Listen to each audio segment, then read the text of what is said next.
স্বাগতম Bangladeshi bank info চ্যানেলে। বাংলাদেশ কৃষি ব্যাংক একটি বিশেষায়িত ব্যাংক। কৃষি খাতে ঋণ প্রদান করা এই ব্যাংকের প্রধান কাজ। কাগজপত্রের ঝামেলার কারণে অনেকে ঋণের জন্য কৃষি ব্যাংকে যেতে চান না।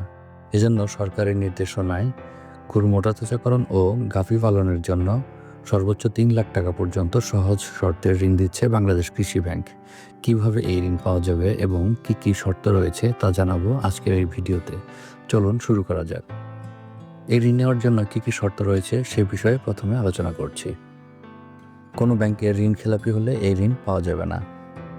সম্পূর্ণ ঋণ পরিশোধ হওয়ার আগ পর্যন্ত ঋণের টাকায় ক্রয়কৃত গরু ব্যাংকের নিকট বন্ধক থাকবে। গোয়ালঘর নির্মাণের জন্য কোনো ঋণ দেওয়া হয় না, তাই ঋণ আবেদনের পূর্বেই ঋণ গ্রহীতাকে অবশ্যই গোয়ালঘর নির্মাণ করে রাখতে হবে। খামারের ভূমিসত্ত্ব ঋণ আবেদনকারী নিজের হতে হবে, অর্থাৎ কোনো লিজ দেওয়া খামারে এই ঋণ প্রদান করা হয় না।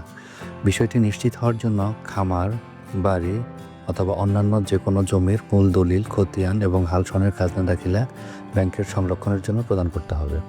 ঋণ পরিশোধের তারিখ হতে 6 মাসের মধ্যে ব্যাংকের ঋণের টাকা জমা না দিলে ব্যাংক আইনত ব্যবস্থা গ্রহণ করতে পারবে। 2 থেকে 5 কর্মদিবসের মধ্যেই এই ঋণ পাওয়া যায়। জমির মূল দলিল, নকল দলিল, প্রযোজ্য ক্ষেত্রে ভায়া দলিল। খতিয়ান, নামজারির কাগজ, হাল ছনের খাজনা দাখিলা, জাতীয় পরিচয়পত্র এবং পাসপোর্ট সাইজের ছবি, চেয়ারম্যান সার্টিফিকেট এবং চকিদারি ট্যাক্স। এই ঋণ গ্রহণের বিষয়ে যদি আরও কোনো কিছু জানার থাকে তবে কমেন্ট সেকশনে কমেন্ট করতে পারেন। আজকের মতো বিদায় নিচ্ছি, ভালো থাকবেন।